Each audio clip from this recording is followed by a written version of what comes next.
मंत्री ने जिस तरीके से कहा है कि सेलिब्रेशन होना चाहिए और जो गठबंधन है या फिर जो विपक्ष के नेता हमें ये बात नहीं भूलनी चाहिए कि बहुत सारे हमारे भारत के लोगों ने जान गंवाई है पहलगाम वाले इंसिडेंट्स में।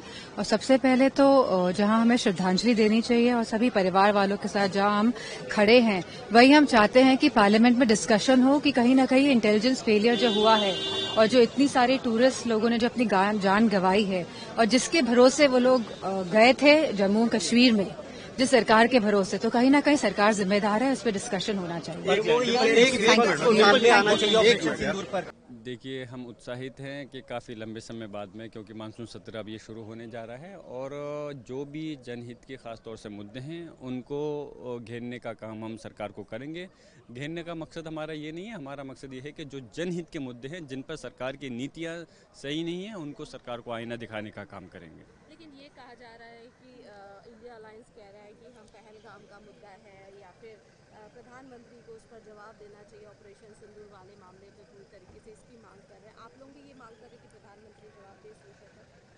देखिए, अभी आज ख़ास तौर से जो हमारे विशेष मुद्दे रहेंगे, माननीय राष्ट्रपति अखिलेश यादव जी के नेतृत्व में हम उन मुद्दों को उठाने का काम करेंगे और यकीनन वो भी उसमें एक मुद्दा है ख़ास, उस चीज़ की भी हमारी मांग है। और इसके अलावा जो भी प्रदेश में हमारे यूपी के अंदर जिस तरह से जो हालात बने हुए हैं, जिस तरह से लोगों को टारगेट किया जा रहा है और कानून व्यवस्था सही नहीं है, उस मुद्दे को भी हम उठाने का काम करेंगे। कांवड़ यात्रा में एंट्री जो है उसको लेकर जिस तरीके से किया जा रहा है कि समाजवादी कह रही है कि इसको अलग रिलीजियस का रंग नहीं देना चाहिए और सबको एक समान वो करना चाहिए, इस तरीके की बातें हो रही है, क्या कहेंगे? जाहिर सी बात है, समाजवादी पार्टी जो है हमारी जब सरकार थी तो उस समय सारे जो धर्मों के जितने भी त्यौहार होते थे सुकून के साथ में अपना वो क्या करते थे। लेकिन इस वक्त जो सूरत हाल है, जो सिर्फ धर्म के नाम पर राजनीति हो रही है, उसकी हम शुरू से मुखालफत करते आए हैं कि लोगों को बांटने का काम नहीं होनी चाहिए, बल्कि जो सही मुद्दे हैं असल मुद्दों पर बात होनी चाहिए। सिर्फ बदनाम करने के प्रयास से कुछ हासिल नहीं होने का है। आप सिर्फ मुसलमानों को बदनाम करें या समाजवादी पार्टी को बदनाम करें, आप खुद बदनाम हैं तो दूसरों को बदनाम कैसे कर सकते हैं? नहीं, देखिए, सवाल ये है कि जो हाउस में डिफेंस मिनिस्टर को बोलने देते हैं, उनके लोगों को बोलने देते हैं, मगर अगर विपक्ष का कोई कुछ कहना चाहता है तो अलाउड नहीं है। मैं लीडर ऑफ अपोजिशन हूँ, मेरा हक है, तो मुझे तो कभी बोलने ही नहीं देते हैं। तो ये एक नया अप्रोच है। क्या सवाल चाहते हैं आप? क्या सवाल आप चाहते हैं सर? जो प्रधानमंत्री बट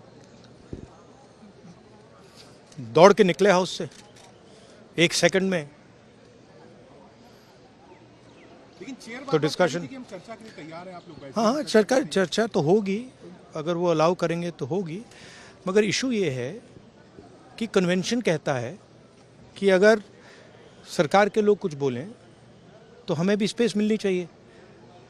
हम 2 शब्द कहना चाहते थे मगर विपक्ष को ये अलाउड नहीं है। Thank you. क्या सवाल क्या चाहता है? क्योंकि कहने प्रधानमंत्री से ही आप चाहते हैं कि प्रधानमंत्री का स्टेटमेंट होना चाहिए, किसी मंत्री के स्टेटमेंट को क्या नहीं मानेगा? मैम, खत्म हो गया। Thank you. Adjournment motion. Ma'am, क्या पीएम को जवाब देना चाहिए? आप लोग की ये मांग है? Ma'am, are you saying LOP is not allowed to speak? Ma'am, are you saying LOP is not allowed to speak today? He should be allowed to speak. He is the leader of the opposition. Ma'am, SIR को लेके भी